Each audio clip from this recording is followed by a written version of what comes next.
विज्ञान का धर्म और धर्म का विज्ञान बताने वाले तथागत गौतम बुद्ध को प्रणाम करता हूँ। जगत गुरु तुकाराम महाराज को स्मरण करता हूँ। शक्ति की माता माँ जिजाऊ को नमन करता हूँ। विद्या की माता माँ सावित्री माई को नमन करता हूँ। विश्व रत्न डॉक्टर बाबा साहब आम्बेडकर जी को नमन करता हूँ। संविधान कमेटी के सदस्य जयपाल सिंह मुंडा जी, जो 1932 के हॉकी के कैप्टन थे। धन सिंह के लिए तो हमने मांग लिया, हॉकी का बहुत बड़ा उत्सव हमने करा लिया, मगर जिनके कैप्टनशिप में धन सिंह जयपाल सिंह मुंडा के इसमें धन सिंह जी बड़े हुए, वो जयपाल सिंह मुंडा को हम भूल गए, जो संविधान सभा के सदस्य भी थे। और आदिवासियों के लिए जितने प्रोविज़न हुए, बाबा साहब के बराबरी में आदिवासियों के प्रोविज़न जिन्होंने लिखा, वो जयपाल सिंह मुंडा को मैं नमन करता हूँ। आज जागतिक आदिवासी दिन भी है। अगस्त क्रांति दिन का भी प्रारंभ आज हुआ था, अगस्त क्रांति का प्रारंभ आज हुआ था। करो या मरो की जो घोषणा हुई थी उसका भी दिन है। और संवैधानिक कैलेंडर के अनुसार 9 अगस्त को स्थापित हुए आरएसएस के संस्थापक जनार्दन मुन गुरुजी के इस स्थापना दिवस का भी दिन है। यहाँ पर जो आरएसएस के कार्यवाह है अब्दुल पाशा जी, वो संचालन बहुत अच्छा कर रहे हैं,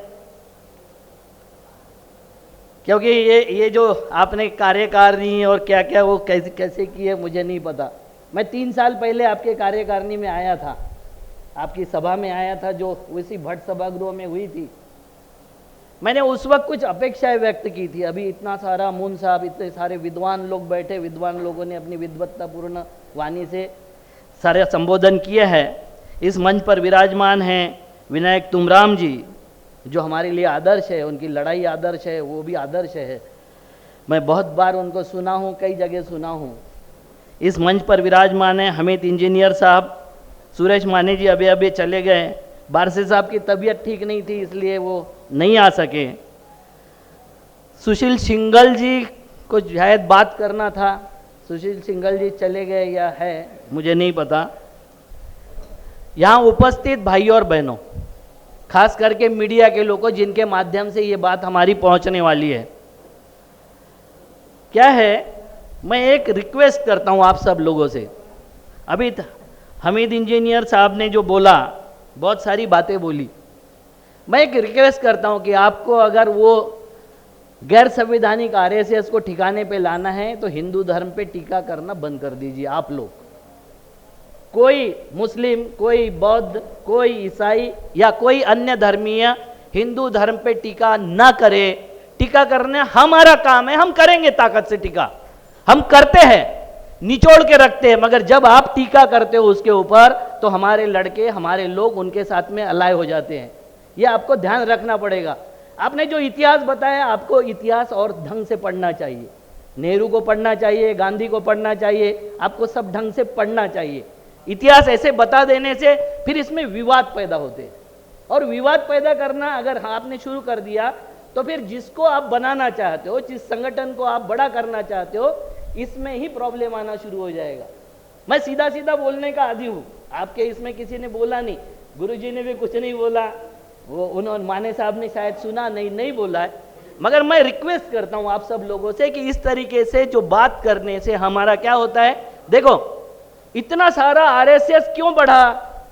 क्योंकि कांशीराम साहब ने हमको शूद्र बनाने का प्रयास किया, रिएक्ट हो गए हम सब लोग। क्योंकि ब्राह्मणों ने, ये तथाकथित आरएसएस ने हमको क्षत्रिय के प्रमाण पत्र दे दिए। जो आप इतिहास बता रहे थे 1909 से, मैं 1906 से बताता हूं आपको इतिहास। 1906 में पहली बार अंग्रेजों ने हिंदू महासभा और मुस्लिम लीग की स्थापना की थी। कितने लोगों को पता है कि दोनों संगठन उन्होंने बनाए थे? और दोनों संगठन कौन लोगों के थे? तो मुस्लिमों के जो बहादुर शाह जफर जी और वो अयोध्या के जो नवाब थे और बाकी सारे नवाब उसमें थे। वहाँ उलेमा जो लोग थे वो लोग थे, और बिजनेसमैन जो इस्लामिक लोग थे वो उसमें थे मुस्लिम लीग में। दूसरी तरफ हिंदू महासभा में कौन थे कि जो 1857 के गदर के बाद और उसके बाद में जो अंग्रेजों ने कारोबार शुरू किया था, जो कारोबार क्या था, तो अंग्रेजों का पहला कारोबार था कोठे चलाना, प्रोस्टिट्यूशन के कोठे चलाना, क्योंकि उनके सोल्जरों के लिए फैसिलिटी अवेलेबल करने के लिए। दूसरा कारोबार क्या था?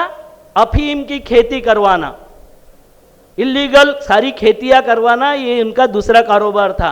और तीसरा कारोबार था हमारी जो गांवठी दारू थी, गांव की जो दारू थी उसको डिमोलिश करके उनकी अंग्रेजी दारू का मतलब जो डिस्टिलाइज प्रोसेस से तैयार हुई हमारी यहाँ की कच्ची दारू थी, वो उनको डाइजेस्ट नहीं होती थी।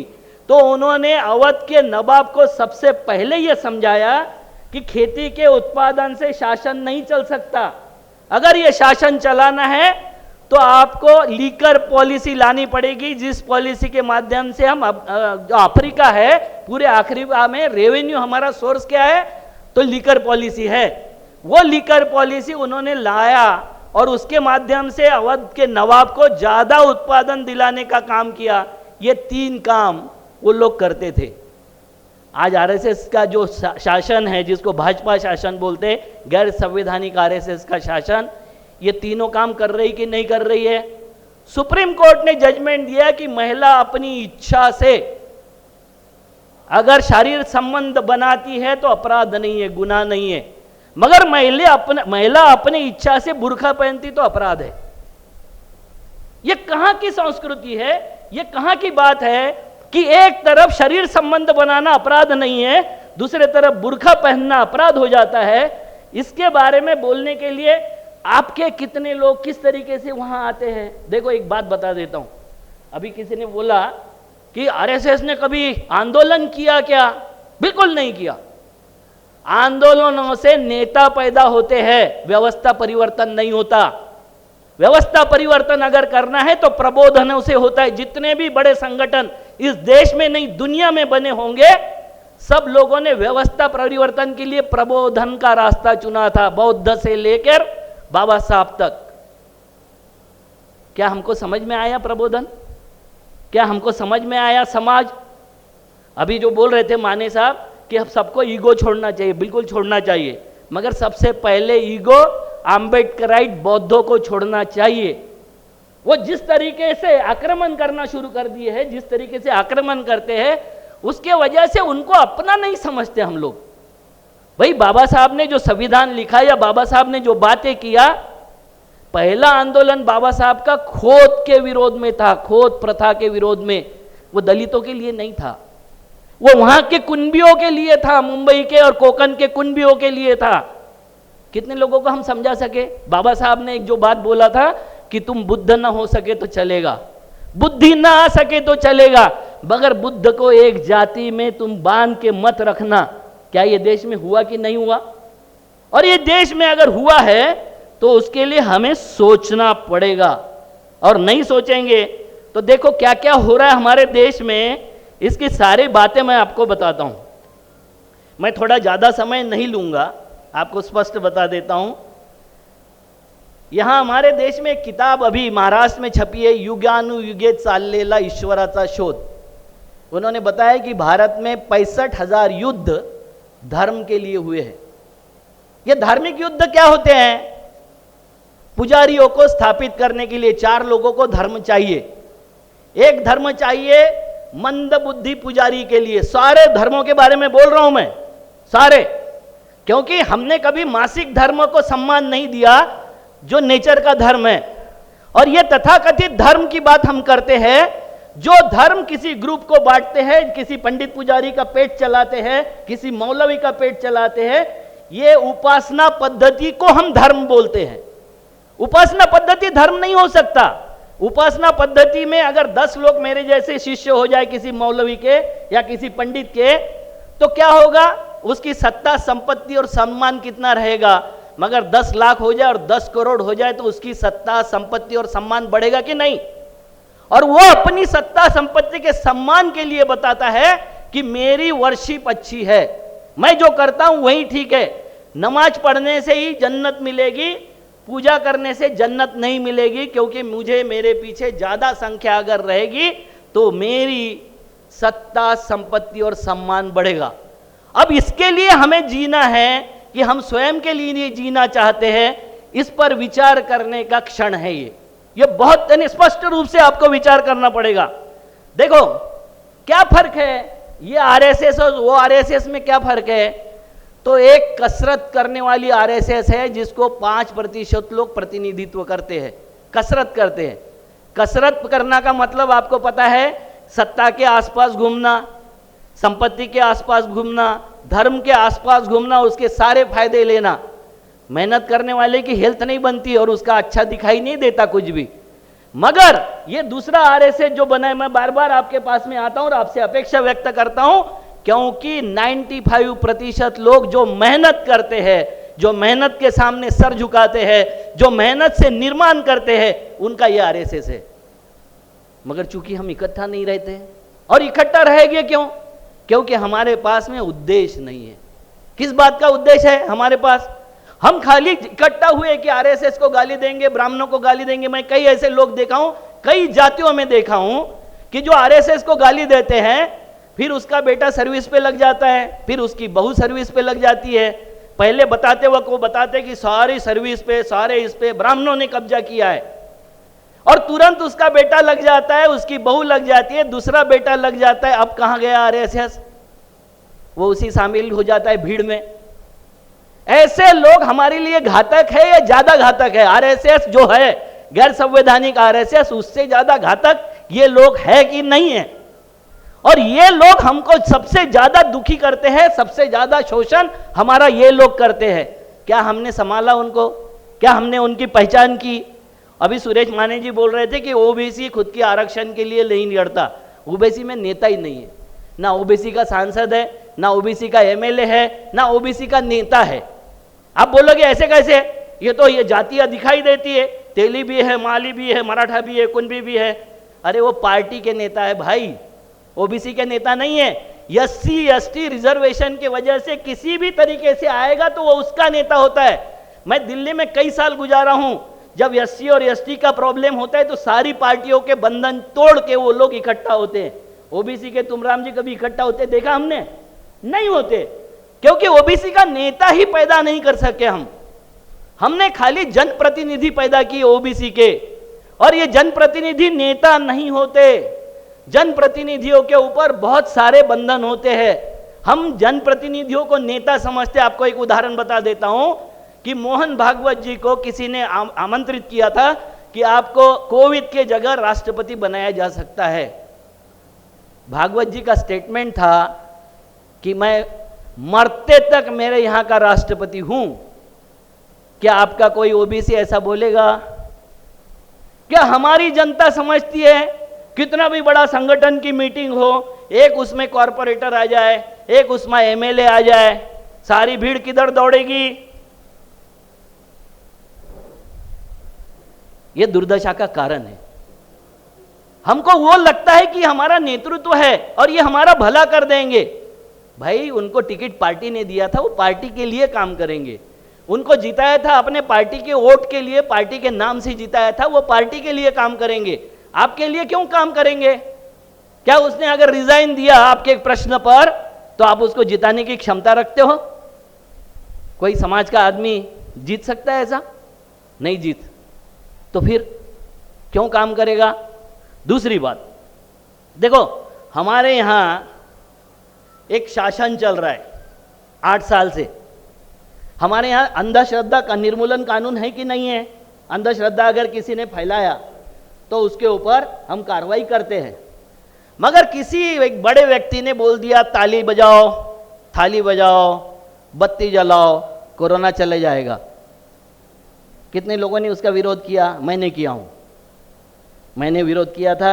मैं 1000 किलोमीटर की साइकिल यात्रा 175-57 गांवों में मैंने भेंट किया था और उसके बारे में मैं प्रबोधित कर रहा था। मैं कोरोना में मास्क भी नहीं पहना हूं और कोरोना के विरोध में मैं रहा हूं कंटिन्यूअसली। कितने लोग रहे? क्या कोरोना बीमारी थी? सच में बीमारी थी? अगर बीमारी थी और महामारी थी तो हर साल 2018-19 में इस देश में 1,38,00,000 लोग मरे थे। 18 में, और 19 में 1,40,00,000 मरे थे। जिस वक्त कोरोना आया 20 और 21 में, उस वक्त इस देश में मौत की संख्या 1,20,00,000 से कम रही है।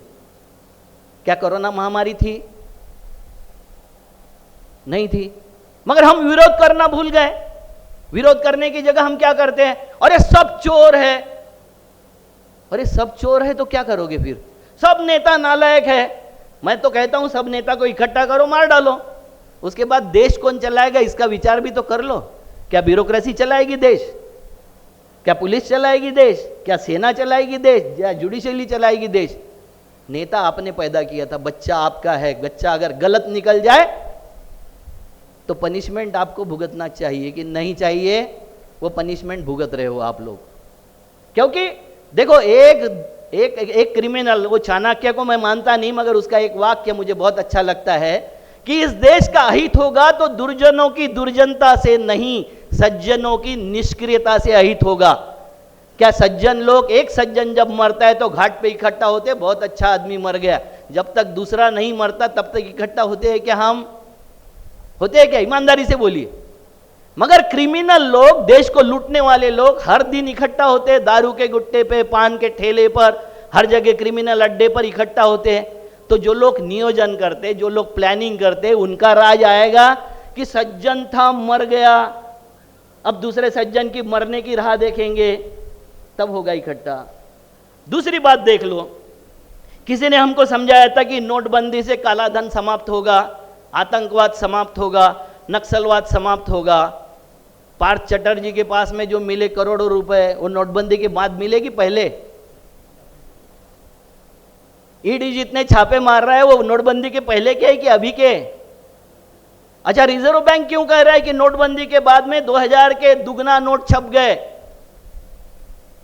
500 के 120 गुना नोट छप गए, मतलब 100% से ज्यादा 120% नोट छप गए। तो हमने नकली नोटों का कारोबार को प्रेरणा दी या कम किया? बैंक रात में बंद नहीं होती जब तक टैली नहीं होता अकाउंट। नोटबंदी के बाद 1 साल अकाउंट टैली नहीं हुआ और हम सवाल नहीं पूछे हमने सवाल। मैं तो यह बोलता हूं कि हमारे बच्चे जब हिंदुत्व की रक्षा करने के लिए घर से बाहर निकलते हैं, गौ रक्षा करने के लिए बाहर निकलते हैं, तो बाप को बोलना चाहिए ना कि रात भर तेरी गौ से कारण मेरे खेत चल रही है, खेत की रक्षा मैं दिन भर रात भर जाग के वहां करता हूं और तू दिन भर ये कौन सी गौ रक्षा कर रहा है। तो बाप को बेटे के विरोध में खड़ा करने वाला एक आरएसएस है, और जो बाप को और बेटे को साथ में रखने वाला एक आरएसएस है। चुनना हमको है। मैंने अभी बोला कि उनको 100 साल लगे होंगे, इनको 10 साल लगेंगे, मगर प्रामाणिकता से प्रयास करने पड़ेंगे। आपके पास में कितने काम करने वाले फुल टाइमर हो गए मुझे नहीं पता। मैं चाहता हूं कि आपके फुल टाइमर अगर हो तो उसको देश की वास्तविकता से मैं बताना चाहता हूं कि ये देश में अगर चेंज, परिवर्तन आएगा तो ओबीसी के द्वारा ही आएगा। आप कितने भी कर लो, कितने भी उपद्रव कर लो, आप परिवर्तन नहीं कर सकते। ना मुसलमान परिवर्तन कर सकते, ना बौद्धिस्ट परिवर्तन कर सकते, क्योंकि आप परिवर्तन के पीछे अगर पड़ोगे तो हम आपके विरोध में खड़े होंगे। आपको हम लोगों के पीछे खड़ा होना पड़ेगा जो आपकी भाषा बोलता है। मैं अघोषित प्रवक्ता हूं मुसलमानों का, अघोषित। आसिफा से लेके हर मुद्दे में मैं ताकत से बोला हूं। अभी जो हत्याएं हुई है, 3 जगह गला काटा, रेता है गला, वो बीजेपी के कैसे पदाधिकारी थे ये मैंने कई टीवी चैनलों पे जाके स्पष्ट रूप से बोला है। मैं आपका अघोषित प्रवक्ता हूं। मगर इस प्रवक्ता को क्या आप आइडेंटिफाई करते हो? आप आपकी मुस्लिम पार्टी बना लो, बना लिया था, क्या होगा? आपके मुसलमान भी वोट नहीं देंगे। बाकी तो छोड़ दो, आपके मुसलमान वोट नहीं आपको देंगे।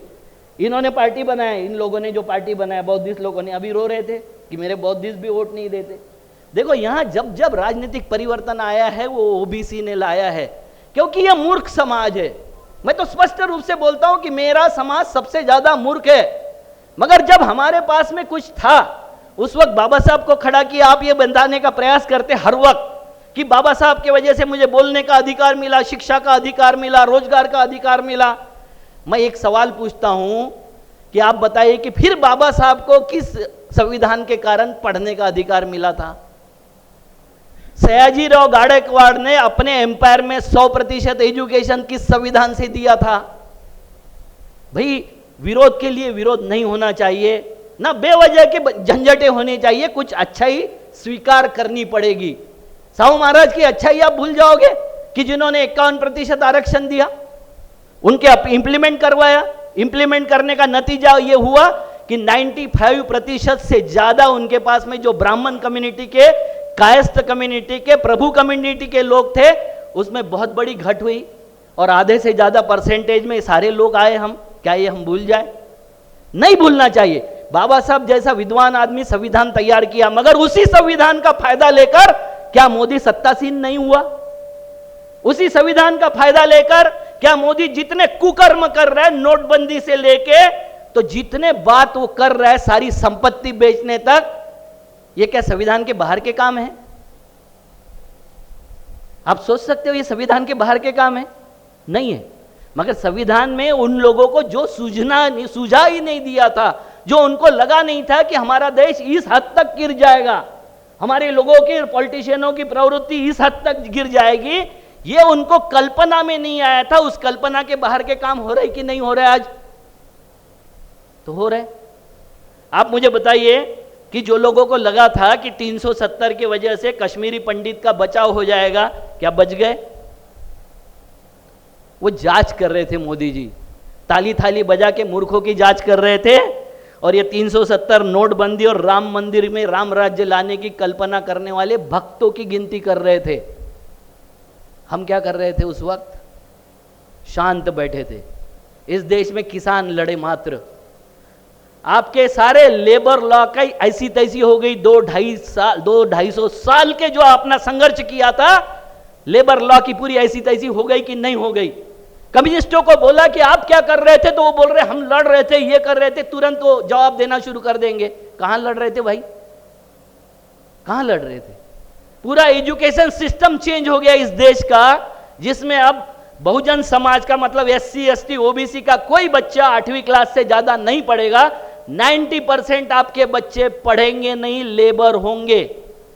किसने विरोध किया? किसी ने विरोध नहीं किया। क्या विरोध करने वालों के साथ खड़े हुए हम जाति, धर्म के और भाषा के नाम से 1 मिनट में रास्ते पे आते हैं, हजारों की और लाखों की संख्या में।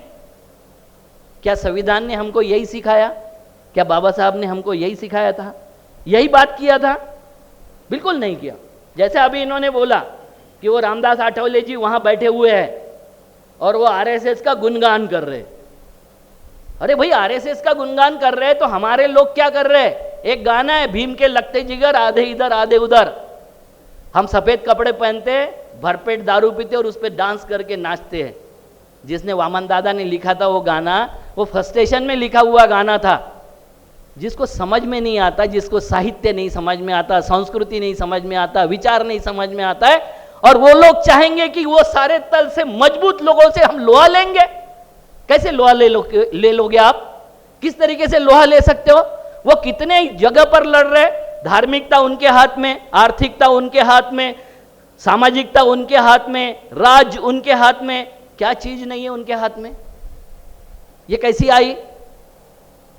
ये किस तरीके से आई? आप देख लो। एक गडकरी ने स्टेटमेंट दिया था कि मैं वो पार्टी छोड़ के इधर उधर जाने वाला का सम्मान नहीं करता। आप मुझे बताइए कि RSS का, बीजेपी का कोई आदमी पार्टी छोड़ के हुए है, इसको 200 वोट मिले होंगे, 400 वोट मिले होंगे कांग्रेस के हाथ में जाते हुए, आपने देखा कभी? नहीं गया। कोई कम्युनिस्ट आदमी आपने जाते हुए देखा? नहीं देखा। मगर ये दोनों के वहां RSS में जाके सत्ता का भोग ले रहे कि नहीं ले रहे?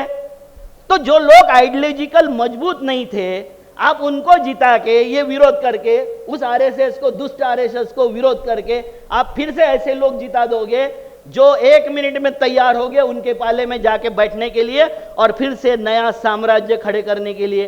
क्या करना चाहते हो आप लोग? हमारे सब हम कैसे हो गए मालूम है? ना घर के हैं ना घाट के हैं। हम विरोध करते हैं उस RSS का जो गैर संवैधानिक काम करता है। किसके लिए करते? संविधान में पार्टी आनी चाहिए कि नहीं आनी चाहिए? विरोध आना चाहिए कि नहीं आना चाहिए? कितने जगह हमारा विरोध चल रहा है। कौन से विषय में हम विरोध कर रहे हैं? किस बात का हम विरोध कर रहे हैं? अरे भाई, ED के बारे में विरोध कर रहे हो तो मुझे ये बताओ, ED का कानून किसने लाया था? उसको इतना मजबूत बनाया किसने? चिदंबरम जी ने बनाया। ED का कानून आया था हमने अटल बिहारी के जमाने में। उसके बाद में इतने सारे राज बन गए। आज ED के नाम से चिल्ला रहे हो, रो रहे हो। कानून तो तुमने बनाया था, और कानून बनाने के बाद में उसको आपने छेड़ा नहीं, उसको जितनी शक्ति थी उतनी दे दिया, और वो शक्ति का दुरुपयोग वो कर रहे तो आप रो रहे हो। कैसे चलेगा? आज भी police reform, judicially reform, reform के बारे में कोई पार्टी आंदोलन चलाते हुए दिखती है? दिख रही है क्या? तो एक शायर बोलता है, सच बात मान लो चेहरे पे धूल है, आईने पे तोहमत लगाना हमारी भूल है। वो गंदे है, वो नालायक है, उन्होंने हमारा शोषण किया, वो ऐसा करते, वो वैसा करते। आप क्या करते हो? गुदड़ी ओढ़ के घी पीते हो ना, घर जाके शांति से बैठते हो। कभी हम रास्ते पर आकर ये बात किए, इस बातों की बात किए? अभी तिरंगा विवाद चल रहा है। जिस तिरंगे को इन्होंने ट्राई कलर बोला था, 3 रंगी तिरंगा, 3 रंगी है या 4 रंगी? बताइए। 4 रंगी है। चौथा रंग कौन सा है? अशोक चक्र का। चौथा रंग कौन सा है? अशोक चक्र का। वो सिंबल किस बात को करता है? न्याय को। ये तो आरएसएस को दिखाई नहीं, ट्राई कलर करके उन्होंने अशुभ बोला था, क्योंकि वो अशोका, सम्राट अशोका और बुद्ध का चक्र देखना नहीं चाहता। मगर क्या हम देखना चाहते हैं? हम देखना चाहते हैं? हमने देखा उसको? कभी देखा? हम भी हर वक्त बोलते वक्त कहते बोलते तिरंगा। तिरंगा है, 4 रंगा है? कितना है? 4 रंगा है। हम उसको तिरंगा बोलते कि नहीं बोलते हैं? हमारी गलती है, उनकी गलती है? हमारी गलती है। हमारी गलतियां अगर हम नहीं समझें तो आपको क्या समझ में आएगा? कितने लोगों ने हमारे जो आरएसएस के तिरंगे का विरोध किया? अभी मैं किया हूं, कई जगह मैं बोला हूं, कई जगह मैं बोलता हूं। क्यों नहीं किया विरोध? और ये तिरंगे का विरोध मतलब भारत का विरोध। अरे भाई, तिरंगा संविधान में लिखा हुआ है कि कॉटन का होगा, खादी का बनेगा। वो रेयान का बना रहा है अंबानी के लिए तिरंगा। एक जगह वो तिरंगा 38 रुपए में बिक रहा है, दूसरे जगह 20 रुपए में बिक रहा है, तीसरे जगह में 25 रुपए में बिक रहा है, और चौथी जगह पर 18 रुपए का बिक रहा है। आपके तिरंगे का भी व्यापार कर रहे हो, और आप बोलने से अगर डर रहे हो तो नपुंसकों के राज नहीं आते कभी। देखो, मैं जब बोलता हूं तो मैं अपने तरीके से, अपने तेवर में बोलता हूं। मुझे कई बार बोला कि आपको जान से मार देंगे। आपके मंच पे भी मुझे उस वक्त बोला था जब मैं 3 साल पहले आया था कि आपके पीछे वो लोग लग जाएंगे, मारेंगे। मैं बोला किसी की माई ने अभी कोई बेटा नहीं जना आरएसएस वाले, असंवैधानिक आरएसएस वालों ने, कि वो मेरे पे हाथ उठा दे। कोई बेटा नहीं जना। बेटा अगर मेरे पे अटैक करेगा तो वो बेटा होगा मेरा, वो बेटा होगा मेरी जाति का, बहुजन समाज का होगा। उसके दिमाग में जब जहर डालोगे तो वो मुझ पे अटैक कर सकता है। उनकी औकात नहीं है मेरे पे अटैक करने की। सच बोला, गलत बोला? सच बोला ना? तो हम किसी बात के लिए विरोध करने का कोई, आपको पता है कि बाबा मेंढे नाम का एक लड़का जो उस वक्त 25 साल का था, 125 लड़कों को लेके घूम रहा था वो भारत, नागपुर दर्शन करने के लिए। और उसको लगा कि चलो हेडगेवार का भी दर्शन ले लेते हैं। और हेडगेवार का दर्शन लेने जब वहां गया तो उसने देखा कि यहां तो तिरंगा है नहीं। तो उसने बोला तिरंगा क्यों नहीं लगा है? वो सारे वहां के जो थे अविवाहित मगर ब्रह्मचारी नहीं, 377 वाले, मैं सीधी सीधी बात करता हूं भाई, 377 इसीलिए समाप्त हुआ ना, उनके लिए स्पेशली समाप्त हुआ। आपने देखा होगा उनका फाइनेंस मिनिस्टर मध्य प्रदेश का मिला था, है ना? तो ये वहां जब गया वो, तो उसने बोला तिरंगा क्यों नहीं? तो बोले तुम क्या स्टंट करने आए हो? अरे भैया, बोले मैं घूम रहा हूं पूरे यानी नागपुर में, हम 100-125 लड़के हैं और आप क्या बात कर रहे हो? काय का स्टंट कर रहे हैं? तो उन्होंने उनके तिरंगे छीन लिया, उनके बैनर फाड़ दिया। 100-125 लड़के थे, ये भी भिड़ गए। इन्होंने वंदे मातरम का घोष करना शुरू कर दिया, उन्होंने हर हर महादेव का घोष किया। बात समझ रहे हो? वंदे मातरम भी नहीं, तिरंगा भी नहीं, दोनों नहीं। राष्ट्रभक्ति वही समझाएंगे, देशभक्ति वही समझाएंगे। और हिंदू भक्ति अगर करते हैं तो हिंदू झंडा हम लगाते हैं मंदिर के सबसे टॉप पर, वो लगाते हैं जमीन पर, और उसकी फोल्ड करने के नीचे जमीन पर रखते हैं और उसको अर्ध सैल्यूट करते, पूरा सैल्यूट नहीं करते। आपने देखा कभी ऐसे हाथ जोड़ते हुए, नतमस्तक होते हुए किसी को देखा है अपने भगवे के सामने? आरएसएस के किसी आदमी को देखा है आपने? क्योंकि वो बताते हैं कि हिंदू धर्म यहां तक है, उसके ऊपर हम हैं। ना तो वो धर्म को मानते, ना आपके झंडे को मानते, ना आपके भगवान को मानते, मगर ये हम समझाने में कम हो गए, हम समझा नहीं सके। और राम को हम समझाने में, कृष्ण को हम समझाने में, कई लोग राम को गाली देना शुरू कर देते हैं, कई लोग कृष्ण को गाली देना, काल्पनिक थे, ऐसे थे, वैसे थे। अरे हमको बोलने दो ना यार, कुछ हमारे लिए छोड़ो ना। हम तो बोलते हैं ना, हमारी संख्या जब ज्यादा थी तो थे ही ना, आज भी हमारी संख्या ज्यादा है। उनको 31% ही वोट मिले हैं, उससे ज्यादा मिले क्या? मगर अगर ये संख्या ज्यादा बढ़ गई तो क्या सुखपूर्वक जिएगा यहां मुसलमान या ईसाई या बौद्धिस्ट? आदिवासियों का तो ठीक है, आदिवासियों का तो सबसे ज्यादा अहित हुआ होगा तो संविधान के द्वारा हुआ। मैं कई जगह बोल चुका हूं स्टेटमेंट कि संविधान के द्वारा जल, जंगल, जमीन और जानवर नेशनल प्रॉपर्टी हो गई। जो आदिवासी मालिक था, ना मुगल उसको हटा सके, ना अंग्रेज हटा सके, ना उसके शस्त्र डलवा सके, उस आदिवासियों को हमने नेशनल प्रॉपर्टी करके ट्रेसपासर घोषित कर दिया। और हालत क्या है? तो सारे जंगल अपनी लड़ाई लड़ रहे, सारे आदिवासी अपनी जद्दोजहद इसकी है कि हम जिंदा रहेंगे कि नहीं। आपको पता होगा पालघर के साधु जब मिले थे तो उनको जो मारामारी हुई और पुलिस वालों के ऊपर जो अटैक हुआ, वो सब वनवासी कल्याण आश्रम के लोग थे। मैंने प्रूफ समेत बोला था, प्रूफ समेत। क्या हम समझा सके हमारे लोगों को? क्या हम बोल सके हमारे लोगों को? कौन समझाएगा? कल अविनाश काकड़े कल है, आज है, कल मर जाएगा। कोई किसी का भरोसा नहीं है, क्योंकि ये दुष्ट संगठन है। मगर हमारे बोलने वाले, मैं, मेरी बीवी, मेरे बच्चे, इससे आगे हम बोलने को तैयार है क्या? बोलते हैं क्या? मैं आपको बता देता हूं, जब तक आप लोग मिलके ओबीसी नेतृत्व पैदा नहीं करोगे, फिर बोलता हूं कि जब तक इस देश का मुस्लिम, दलित, आदिवासी मिलके ओबीसी नेतृत्व पैदा नहीं करेगा, नेतृत्व बोल रहा हूं मैं, एमएलए एमपी नहीं, तब तक ओबीसी नहीं आएगा। क्योंकि ओबीसी भेड़ चाल चलता है। हमारे हर धार्मिक ग्रंथ में लिखा हुआ है, एक गरीब ब्राह्मण था, एक मूर्ख किसान था। हम मूर्खों की जमात है। और मूर्खों में और पागलों में क्या फर्क है? तो पागलों की दवा खाना है, पागलों के डॉक्टर है और पागलों की दवाई है। मूर्खों के कहीं देखा क्या? हम सुधर भी नहीं सकते, ये हमने घोषित कर दिया, हमारे सामाजिक और धार्मिक ग्रंथों ने घोषित कर दिया। उसको सुधारने का एक ही काम है कि अगर मेरे जैसे व्यक्ति के पीछे या और किसी व्यक्ति के पीछे अगर 1000 लोग चलते दिखे बिना टोपी पहने, तो फिर मेरा समाज बोलता है नहीं ये बड़ा आदमी हो गया, उसके पीछे दौड़ना शुरू कर देता है। ये दुर्भाग्य है, मगर ये सच्चाई है। क्या हम इसको करेंगे? क्या हम इस डिस्कोर्स को आगे ले जाएंगे? क्योंकि अन्ना हजारे का आंदोलन हो या राजीव दीक्षित का आंदोलन हो, भीड़ किसने जमाया था? व्यवस्था किसने किया था? छुपा है क्या? आपको पता नहीं किसने किया था? कौन करता है? क्या आपने ऐसा पैदा किया? क्या आपने एक बात पैदा किया? मैं देख रहा हूं कि आज टीवी यानी इस पे सोशल मीडिया पर एक मुस्लिम की बाढ़ आ गई है, जो मोहम्मद साहब को पानी पी पी के कोसते और गाली देते हैं। आप उनका विरोध करके क्या करोगे? सत्ता परिवर्तन अगर नहीं करोगे तो ये तो पूरी बाढ़ आ जाएगी।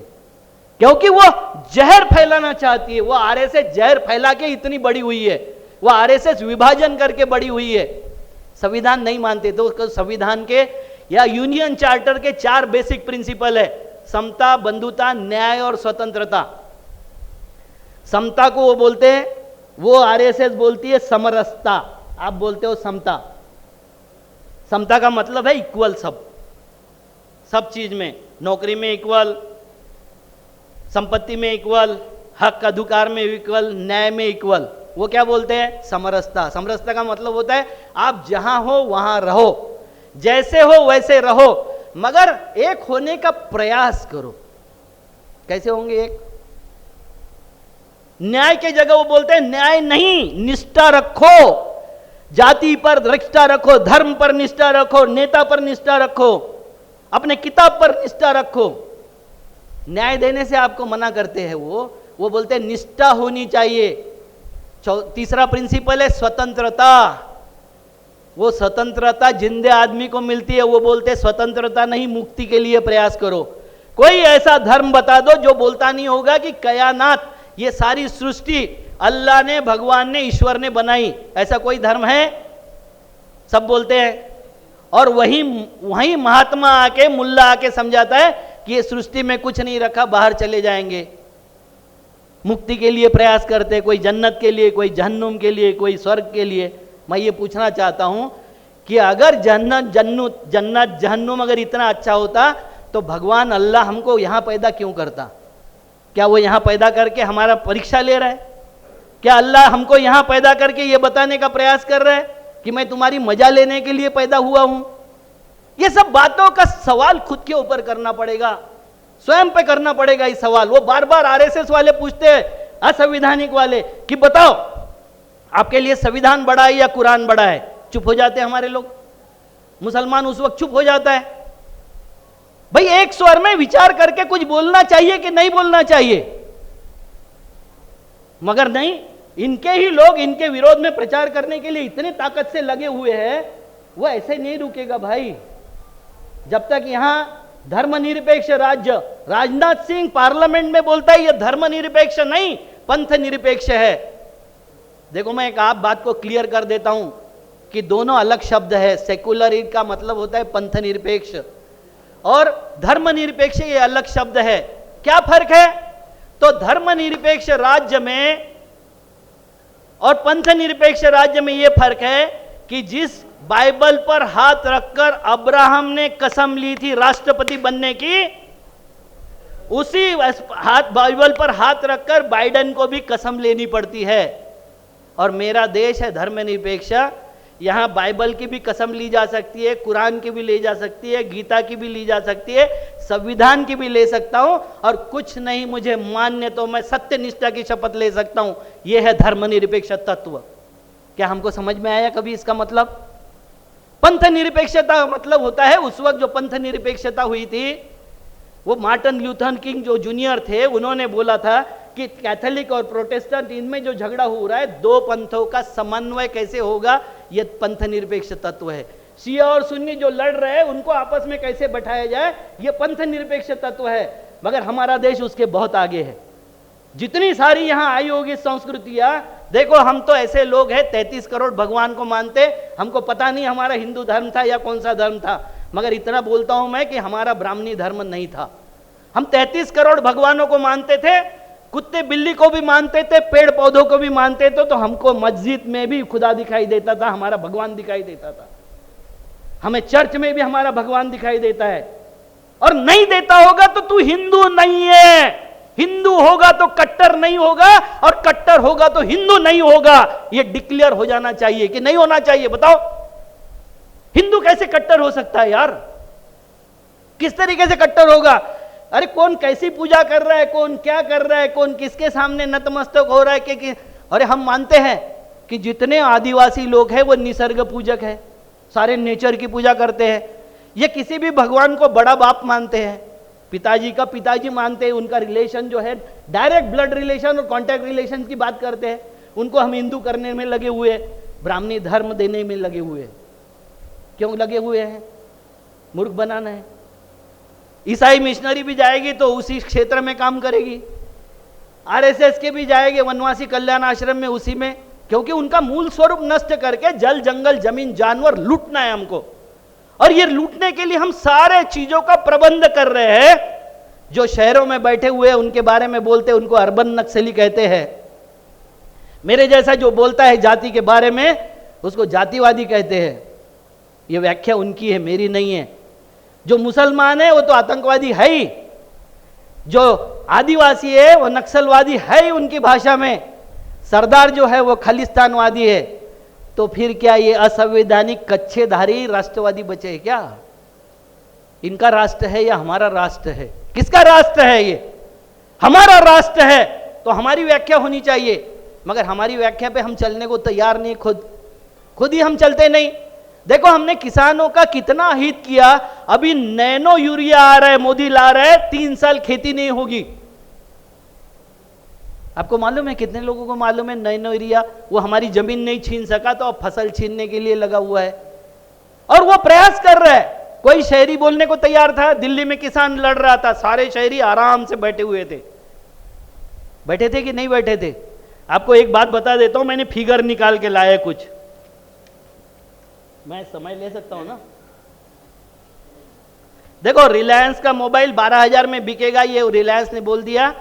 तो उन्होंने बोला, मोदी जी ने, कि 12,000 से नीचे का मोबाइल चाइना से इंपोर्ट नहीं होगा। ये सरकार किसके लिए चल रही भाई? एक कंपनी के लिए। एक कंपनी के मोबाइल बिकने चाहिए, इसके लिए सरकार चल रही है हमारी पूरी।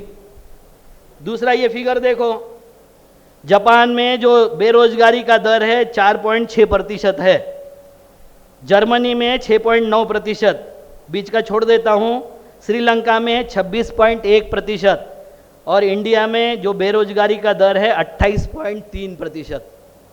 और इतना होने के बाद भी हमारे यहाँ श्रीलंका जैसा क्यों नहीं हुआ? क्योंकि किसानों ने इतना अनाज पैदा करके रखा है कि 5 साल उन्होंने एक दाना भी पैदा नहीं किया, तो इस देश में कोई भूखा नहीं मरेगा। तो जिन किसानों के भरोसे ये पलते हैं, वो किसानों को धमकी देते हैं कि तुम नहीं पैदा करोगे तो हम बाहर से लाएंगे। किसानों को मारने के लिए 17 लाख टन अरहर उन्होंने इंपोर्ट कर दिए। हम तो परेशानी में, हमारी पूरी किसान कौम परेशानी में है, मगर शहरियों के कानों में जू नहीं रेंग रही। बोलते ये हमारी समस्या नहीं है। कोई बोलता है उनको अन्नदाता, और कोई बोलता है साला भिखारी। बोलता है जब भी कुछ हो जाए पैसे मांगने आ जाते हैं। भैया, हमारे उत्पादन मूल्य जितना लगता है उससे आधा भी दाम हमको नहीं देते। एक सिस्टमैटिक तरीके से हमारा पूरी व्यवस्था लूट लिया आपने। हम जब पैदा करते थे कपास 48 के पहले, आपको पता है कि 1762 करोड़ रुपए अंग्रेजों पर हमारा कर्जा था। उसमें से 962 करोड़ रुपए का कर्जा विदर्भ के किसानों का था, अंग्रेजों पर था। जिस 50 करोड़ के लिए हमने गांधी में मारने की बात किया, उसमें से 962 करोड़ रुपए किसानों के, कॉटन किसानों का बकाया था। क्या हमको पता है ये सब बातें? क्या हम ये समझना चाहते हैं? कॉटन किसानों को 1 क्विंटल कपास बेचता था 47 में, तो 36 ग्राम सोना आता था 1 क्विंटल बेचने के बाद। 72 में हरित क्रांति लाने की बात हुई, 1 क्विंटल कपास का 18 ग्राम सोना आया। आज की स्थिति यह है पिछले साल की कि 1 क्विंटल कपास बेचने से 1 ग्राम सोना आया हमको। 36 गुना हमारी ऐसी तैसी हो गई, किसी शहरी के कान में जू नहीं रहेगी। और पूछते हो कि किसानों का आत्महत्या क्यों करते हैं, किसान मांगने क्यों चले आते हैं? मैं अभी तक बताता हूं, 80 तक मेरे यहां जो काम करते थे मजदूर, 12 बलूतेदार और 18 आलूतेदार, मेरी उपज मेरे लिए पैसा था। मुझसे गेहूं लेते थे, चावल लेते थे, अरहर लेते थे, सारा चीज हमसे लेते थे, उसमें कमी नहीं बोलते थे। मैं अगर बोल दूं कि 8,000 रुपए साल के देता हूं, उसके बजाय मैं 7.5 दूंगा, वो मान जाता था। मगर उसको बोला कि 6 क्विंटल मैं ज्वार देता हूं, 5.5 क्विंटल कर जाऊंगा, वो बोलता था मैं भूखा मरूंगा क्या? ये स्थिति थी। तो जिसका प्रोडक्शन मूल्य 0 कर दिया जाए, और वो व्यवस्था ने प्रोडक्शन मूल्य अगर 0 किया होगा, वो कम्युनिटी जिंदा रहेगी क्या? मगर फिर भी हम जिंदा है। हम जब तक जिंदा है, आप लोग जिंदा हो, किसान जिंदा रहेगा तो देश जिंदा रहेगा। ये समझने के लिए, और ये सब मारने का काम उन्होंने किया। मैंने एक लेख लिखा था कि तालिबानियों की और गैर संवैधानिक संघ की 51 समानताएं। 250 फोन आए थे मुझे। कुछ लोगों ने अच्छा बोला था और कुछ लोगों ने जान से मारने की बात बोली थी। तो मैंने ये बोला था उनको कि मैंने एक एफिडेविट तैयार करके रखा है कि मेरा कोई विरोधी नहीं है। मेरा विरोधी कहीं अगर है तो वैचारिक विरोध में भागवत जी से करता हूं। अगर मेरा कुछ हो जाए जिंदगी में तो पहला कल्प्रिट मोहन भागवत को पकड़ा जाए। भाई, मेरा कोई विवाद नहीं किसी से। जैसे ये बोल रहे थे दुश्मन, दुश्मन नहीं होता है। लोकतांत्रिक देशों में दुश्मन नहीं होते, विरोधी होते। विरोधी पार्टियां बोला जाता है। ये जो पार्लियामेंट में जो विवाद हुआ, 75 साल की एक महिला वहां जाके कुछ बात कर रही है, वह आके जिस तरीके से भोंक रही है, क्योंकि उसकी बेटी गौमांस बेचते हुए, सुअर का मांस बेचते हुए और इल्लीगल दारू बेचते हुए पकड़ी गई। उसको बचाने के लिए बोलते रहे। खाली कांग्रेसी बोले, भाई कोई नहीं बोला, क्योंकि ये कांग्रेसियों का पाप है। भाई ईडी का उनके ऊपर अटैक हुआ तो ना बोले, ठीक है, जिन्होंने कुछ किया होगा वो भुगते। मगर अगर इस तरीके से हमारे देश में 75 साल की एक महिला को एक दारू बेचने वाली इस तरीके से अगर प्रताड़ित करती है तो देश का खून खौलना चाहिए था कि नहीं? नहीं खोला हमारा। हमको लगता है वो हमारा काम नहीं है। जैसा किसान हमारा काम नहीं है, मजदूर हमारा काम नहीं है, वैसे ये भी हमारा काम नहीं है। तो ये समानता है, इसको समझना पड़ेगा। आज देश को बाबा साहब ने, गांधी ने, नेहरू ने डेमोक्रेसी दी थी। आपको ये समझाते समझाते कि ये देखो 8वीं पढ़ा हुआ मंत्री बन जाता है, 4थी पढ़ा हुआ अनपढ़ मंत्री बन जाता है, इनके लिए कोई एजुकेशन नहीं है, ये अनपढ़ लोग वहां जाके बैठते हैं। अरे पढ़े लिखे तो उनके लिए होते हैं ना वहां पॉलिसी बनाने के और लिखने के लिए। 4th क्लास पास वसंत दादा पाटिल जो थे, उनका आज भी जमीन के बारे में जो उन्होंने उस वक्त जजमेंट दिए थे, आज भी मार्गदर्शक जजमेंट है।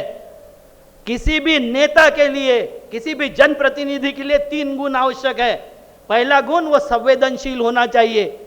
कितने एजुकेशन से और कितने डिग्री से, किस कॉलेज की डिग्री से संवेदनशीलता आती है बताइए? आती है? दूसरी बात बताइए, संवेदनशील अगर है तो उसको सामने वाले का दर्द समझ में आना चाहिए। नहीं तो वो बताते ही जा रहा है, बताते ही जा रहा है, ये मठ बुद्धि, उसको समझ ही नहीं रहा कि इसको तकलीफ क्या है। ये कौन सी यूनिवर्सिटी से आएगा आकलन? कोई यूनिवर्सिटी से नहीं आएगा। अब मैं संवेदनशील हूं, इनकी समस्या मुझे समझ में आ गई, वो समस्या समाप्त करने के लिए मुझे कमिटमेंट चाहिए, वो उत्साह मुझ में चाहिए, वो ताकत मुझ में चाहिए। कौन सी यूनिवर्सिटी से आती है, कौन सी डिग्री से आती है ये? तो आज सबसे ज्यादा हमारे नेता असंवेदनशील हो गए, हमारे नेता असंवेदनशील से हमसे बिहेव करने लग गए। ये बात को छोड़ के हम बात करते हैं कि देखो, और ये करते करते हमने डेमोक्रेसी को मेरिटोक्रेसी में समाप्त कर दिया। आज हमारे देश में डेमोक्रेसी का रूपांतरण मेरिटोक्रेसी में हुआ, और मेरिटोक्रेसी का रूपांतर आज एरिस्टोक्रेसी में हो रहा है। ये सारे जितने एरिस्टोक्रेट बैठे हुए ऊपर, इनको लगता है जैसे चातुर्वर्ण बताया कि भगवान की तरफ से बन के आया, तो एरिस्टोक्रेट लोग भी ऊपर से टपके हुए हैं, वो यहां नहीं बने हैं। ये जिस देश की, जिस समाज की भावना हो जाएगी, साहब बताइए कैसे होगा उस देश का? हमको ये समझ में ऐसा लगने लग गया कि वो भगवान है हमारे लिए। हमारे एमएलए, एमपी, हमारे मंत्री, हमारे मुख्यमंत्री पैर पड़ने वाले। अरे 25 साल का छोकरा, उसके पैर पड़ रहा है 70 साल का आदमी। ये कौन सी भावना है हमारे पास में? हम डेमोक्रेसी में जी रहे हैं कि एरिस्टोक्रेसी में जी रहे हैं? और ये एरिस्टोक्रेसी हमको समाप्त किए बिना नहीं मानेगी। इसको मैं एक बार आपको पुनः बताना चाहता हूं, और एक बार फिर बताना चाहता हूं कि हमको तिरंगा अगर फहराना कि नहीं फहराना, ये कोई मोदी नहीं बताएगा। हमारे घर में चूल्हा जलेगा कि नहीं जलेगा, ये हमारे लिए प्राथमिकता है। हमको रहने का घर होगा कि 22 में मोदी ने बोला था, 22 में हम सबको घर देंगे, उसमें बिजली होगी, पानी होगा, सड़क होगी, सब कुछ होगा, एजुकेशन होगा, फ्रिज होगा, टीवी होगा। सवाल पूछने की जरूरत है। 22 में घर नहीं है तो तिरंगा कहां लगाऊंगा? स्वास्थ्य की जरूरत है, शिक्षा की जरूरत है कि तिरंगे की जरूरत है? तिरंगा हमारे स्वाभिमान का प्रतीक है। 47 के पहले मेरे यहां चाचा 13 अगस्त 1942 में नागपुर के मैं हॉस्पिटल के सामने छाती फाड़े हुए, क्योंकि वो तिरंगा लगाने के लिए जा रहे थे पोस्ट ऑफिस पर, मारे गए अंग्रेजों के गोली से, छाती पर गोली ली थी। अब हमको साले तुम भगोड़े लोग समझाओगे क्या तिरंगा कैसे लगाना और कहां लगाना? आप समझाओगे? जो तिरंगा द्रोही लोग थे वो समझाएंगे हमको तिरंगा कैसे लगाना है और कहां लगाना है। हजारों लोग मरे थे। मैसूर के सावरकर के फाइनेंसर ने, मैसूर के राजा ने 40 लोगों को एक साथ भून दिया था कि वो तिरंगा लेके चल रहे थे। तिरंगे का यानी विरोध करने वाले, तिरंगी लेके चलने के यानी हत्या करने वाले, ऐसे लोग हमको तिरंगा समझा रहे। मैं आपसे सभी से आग्रह करता हूं कि तिरंगा अगर लगना है घर पे तो खादी का लगना चाहिए, रेयान का, अंबानी का तिरंगा नहीं लगना चाहिए। और जितने लोगों के पास में मोबाइल होगा, आरएसएस की सुबह लगती हुई शाखा और शाम के लगती हुई शाखा में 15 अगस्त को कौन सी शाखा तिरंगा लगाती है उसका रिकॉर्डिंग करिए, क्योंकि अजय बिष्ट ने एक आदेश दिया है कि मदरसों पर तिरंगा लगता नहीं है या लगता है, उसकी रिकॉर्डिंग करना चाहिए। हमको भी उनके रिकॉर्डिंग करनी चाहिए कि नहीं करनी चाहिए, बताओ। और रिकॉर्डिंग करके वायरल करो ना। वो नंगा नाच कर रहे हैं और हम बैठे हुए हैं। वो विकास की बात करते, टोल टैक्स बढ़ते जा रहे हैं, अंधाधुंध लोन लिए जा रहे हैं। आपको पता है कि जितना लोन मैंने 2014 के पहले हमारे नेशनल हाईवे डिपार्टमेंट ने लिया था, उसके 14 गुना लोन हमने ले लिया है। अब आपके गड्ढे भरने के लिए भी पैसा नहीं है। उद्योगपति होकर बैंकों के सामने हाथ जोड़े जा रहे हैं, और उसको हम कहते हैं विकास। रुकना पड़ेगा, रोकना पड़ेगा। 4 लाइन के साथ समाप्त करता हूं कि मुझे जो हौसला देती है, लड़ने का हौसला देती है, वो 4 लाइनें कवि दिनकर की कि गंगा की कसम, जमुना की कसम, ये ताना बाना बदलेगा, रावी की रवानी बदलेगी, सतलज का मुहाना बदलेगा। अगर जोश में तेरा होश रहा, जालिम का जमाना बदलेगा। कुछ तुम बदलो, कुछ हम बदले तो सारा जमाना बदलेगा। जय हिंद, जय भीम, जय जिजाऊ।